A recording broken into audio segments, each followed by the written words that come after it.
Hi hello ಎಲ್ಲರಿಗೂ good morning. ಯಾರ್ಯಾರು video ನೋಡ್ತಿದ್ದೀರಾ ಪ್ಲೀಸ್ ಸಬ್ಸ್ಕ್ರೈಬ್ ಮಾಡ್ಕೊಂಡು ವಿಡಿಯೋ ನೋಡಿ. ಎಲ್ಲರೂ ಹೇಗಿದ್ದೀರಾ? ನಾವಂತೂ ಸೂಪರಾಗಿದ್ದೀವಿ, ನೀವು ಕೂಡ ಸೂಪರಾಗಿದ್ದೀರಾ ಅಂತ ನಾನು ಅಂದ್ಕೊಂಡಿದ್ದೀನಿ. ಮತ್ತು ನೋಡ್ತಾ ಇರ್ಬೋದು ನೀವು, ಇವತ್ತು ಬೆಳಗಿನ ವಿಡಿಯೋ ಬಂದ್ಬಿಟ್ಟು ಇದು ನಾನು ಬೆಳಗ್ಗೆ ಗಿಡಕ್ಕೆ ನೀರು ಹಾಕುವಾಗ ನನಗೆ ಗಿಡಗಳು ನೋಡಿ ತುಂಬ ಖುಷಿ ಆಯಿತು. ಚೆನ್ನಾಗಿ ಬೆಳೆದಿದ್ವು, ಚೆನ್ನಾಗಿ ಬಂದಿದ್ವು. ಚಿಕ್ಕ ಚಿಕ್ಕ ಪಾಟಲ್ಲಿ ಹಾಕಿದ್ದೀನಿ, ಎಷ್ಟು ದೊಡ್ಡ ದೊಡ್ಡದಾಗಿ ಬಂದಿದೆ. ತುಂಬ ಜನಕ್ಕೆ ಕೂಡ ನಾನು ಕೊಟ್ಟಿದ್ದೀನಿ ಈ ಥರ ಗಿಡಗಳನ್ನ. ನಾನೆಲ್ಲ ಸತ್ತೋಗ್ಬಿಡ್ತವೆ ಅಂದ್ಕೊಂಡೆ, ಆದರೂ ಚೆನ್ನಾಗಿದ್ದಾವೆ. ಯಾರು ಬಂದಾಗ ಗಿಡ ಕೊಡು ಅಂತ ಕೇಳ್ತಾರೆ, ಇಲ್ಲ ಅನ್ನೋಕ್ಕೆ ಮನಸ್ಸು ಬರೋಲ್ಲ. ಚಿಕ್ಕ ಚಿಕ್ಕವಿದ್ದರೆ ಕಿತ್ಕೊಡ್ತೀನಿ.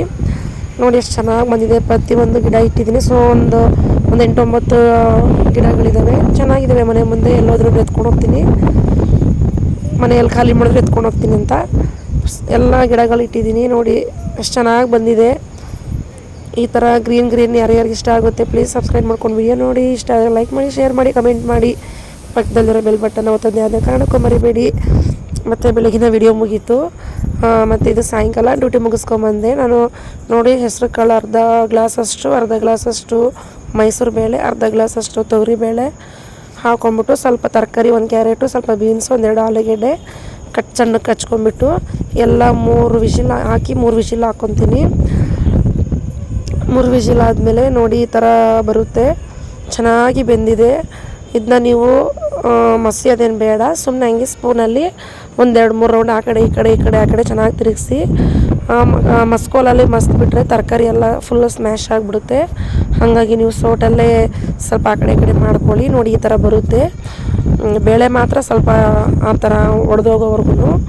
ಮತ್ತು ಅದನ್ನು ನಾವು ಒಗ್ಗರಣೆ ಮಾಡ್ಕೊಳ್ಳೋಣ. ಪಾತ್ರೆ ಇಟ್ಕೊಂಡಿದ್ದೀನಿ, ಪಾತ್ರೆಯಲ್ಲಿ ಎಣ್ಣೆ ಹಾಕ್ಕೊಂಡಿದ್ದೀನಿ. ಎಣ್ಣೆ ಹಾಕಿದ್ಮೇಲೆ ಗೊತ್ತಿದಲ್ಲ, ಸೊ ಮಾಮೂಲಿ ಒಗ್ಗರಣೆ, ಸಾಸಿವೆ ಮತ್ತು 2 ದೊಡ್ಡ ಈರುಳ್ಳಿ ಕಟ್ ಮಾಡಿ ಇಟ್ಕೊಂಡಿದ್ದೆ, ಆ ಈರುಳ್ಳಿ ಕೂಡ ಹಾಕ್ಕೊತೀನಿ ನಾನು. ನೋಡಿ 2 ಈರುಳ್ಳಿ ದೊಡ್ಡದು ಕಟ್ ಮಾಡ್ಕೊಂಡಿದ್ದೀನಿ, ಹಾಕೋಬೇಕು. ನೀಟಾಗಿ ಚೆನ್ನಾಗಿ ಫ್ರೈ ಮಾಡಬೇಕು ಫ್ರೆಂಡ್ಸ್, ಸ್ವಲ್ಪ ಬ್ರೌನ್ ಶೇಡ್ ಬರಬೇಕು. ಮತ್ತು ಬೆಳ್ಳುಳ್ಳಿ ಕೂಡ 5-6 ಎಸ್ಲು ತೊಗೊತೀನಿ, ಅದು ಕೂಡ ಹಾಕ್ಕೊಳ್ಳಿ. ಮತ್ತು ಜೀರಿಗೆ ಕೂಡ ಎಲ್ಲ ಒಟ್ಟಿಗೆ ಹಾಕ್ಕೊಳ್ಳಿ. ಜೀರಿಗೆ 1 ಸ್ಪೂನಷ್ಟು ಹಾಕ್ಕೊತೀನಿ. ಜೀರಿಗೆ ಹಾಕೋದ್ರಿಂದ ಅದ್ರ ಟೇಸ್ಟೇ ಸೂಪರಾಗಿಬಿಡುತ್ತೆ, ಅದ್ರ ಫ್ಲೇವರ್ ಅಂತ ಸಖತ್ತಾಗಿ ಬರುತ್ತೆ. ಫ್ರೈ ಮಾಡಬೇಕು. ಈರುಳ್ಳಿ, ಬೆಳ್ಳುಳ್ಳಿ, ಜೀರಿಗೆ ಈ 3 ಚೆನ್ನಾಗಿ ಫ್ರೈ ಮಾಡ್ಕೋಬೇಕು. ಅದು ಸ್ವಲ್ಪ ಕಲರ್ ಚೇಂಜ್ ಆದಮೇಲೆ ನಾನು 2 ದೊಡ್ಡ ಹುಳಿ ಟೊಮೊಟೊ ತೊಗೊಂಡಿದ್ದೀನಿ. ಆ ಟೊಮೊಟೊನ ಸಣ್ಣ ಕಟ್ ಮಾಡ್ಕೊಂಡು ಇಟ್ಕೊಂಡಿದ್ದೀನಿ. ನೋಡಿ ಹಾಕ್ಕೊತಾ ಇದ್ದೀನಿ. ಇವಾಗ ಹಾಕ್ಕೊಂಡ್ಮೇಲೆ ನೀಟಾಗಿ ಒಂದು ಟೊಮೊಟೊ ಗೊಜ್ಜು ಥರ ಒಂದು ರೆಡಿ ಆಗುತ್ತೆ. ಇದು ರೆಡಿ ಆಗುತ್ತೆ. ಆಮೇಲೆ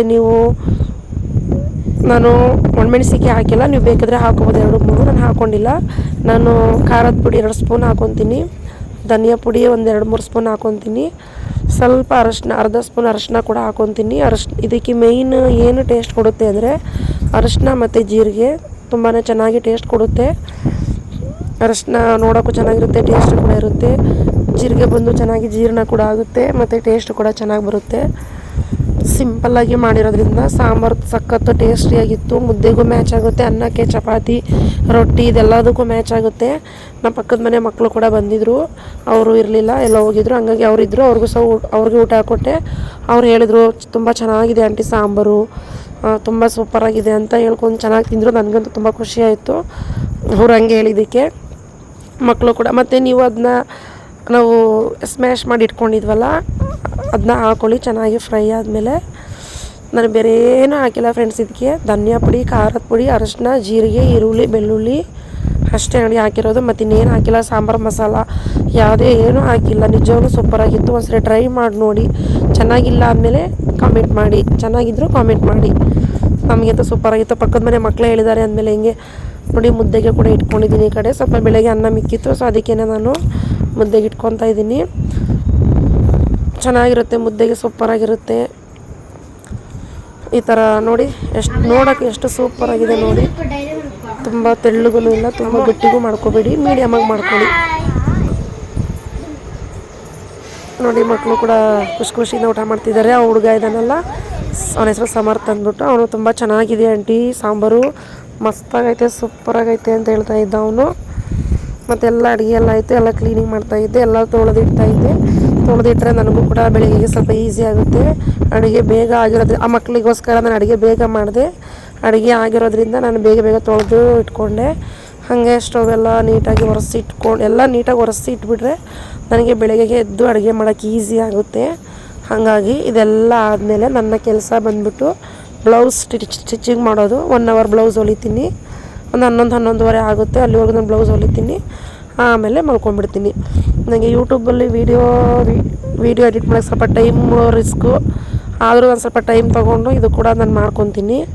ಅದಕ್ಕೆ ನಾನು ಒಂದೊಂದು ದಿನ ವೀಡಿಯೋ ಹಾಕೋಕ್ಕೆ ನನಗೆ ಟೈಮ್ ಸಾಕಾಗಲ್ಲ, ಕೆಲಸನೇ ಸರಿ ಹೋಗುತ್ತೆ ಮನೆಯಲ್ಲಿ. ಬ್ಲೌಸ್ ಒಂದು ಸ್ಟಿಚಿಂಗ್ ಮಾಡೋಂಗಿಲ್ಲ ಅಂದಿದ್ರೆ ನನಗೆ ಯೂಟ್ಯೂಬ್ದು ಡೈಲಿ ಒಂದೊಂದು ವೀಡಿಯೋ ಹಾಕೋಕ್ಕೆ ನನಗೆ ಚೆನ್ನಾಗಿ ಆಗ್ತಿತ್ತು. ಬ್ಲೌಸು ಕೂಡ ಹೊಲಿಬೇಕು, ಹಾಗಾಗಿ ನನಗೆ ಸ್ವಲ್ಪ ಟೈಟು, ಆದರೂ ಮಾಡ್ಕೋಬೇಕು. ಸುಮ್ಮನೆ ಅಲ್ಲಿ ಇಲ್ಲಿ ಹೋಗಿ ಕೂತ್ಕೊಂಡು ಮೀಟಿಂಗ್ ಮಾಡೋ ಬದಲು ಸೊ ಈ ಕೆಲಸ ಆದರೂ ಮಾಡಿಕೊಂಡ್ರೆ ನಮಗೂ ಟೈಮ್ ಪಾಸ್ ಆಗುತ್ತೆ, ಟೈಮ್ ಕಳೆಯುತ್ತೆ, ನಮಗೂ ಏನಾದರೂ ತಿಳ್ಕೊಂಡಂಗೆ ಆಗುತ್ತೆ. ನಿಜವಾಗ್ಲೂ ನನಗಂತೂ ಯೂಟ್ಯೂಬಲ್ಲಿ ಈ ಥರ ಎಲ್ಲ ಮಾಡ್ತಿರೋದು ನನಗೆ ತುಂಬಾ ಇಷ್ಟ ಆಗುತ್ತೆ. ಯೂಟ್ಯೂಬ್ ಅಂದರೆ ನನಗೆ ಇದು ಕೂಡ ಒಂದು ಫ್ಯಾಮಿಲಿ ಥರನೇ ಅನಿಸುತ್ತೆ. ಯೂಟ್ಯೂಬ್ ನಾನು ಎಡಿಟ್ ಮಾಡುವಾಗಲಿ ವಾಯ್ಸ್ ಕೊಡುವಾಗಲೇ ಆಗಲಿ ತುಂಬ ಖುಷಿಯಾಗುತ್ತೆ.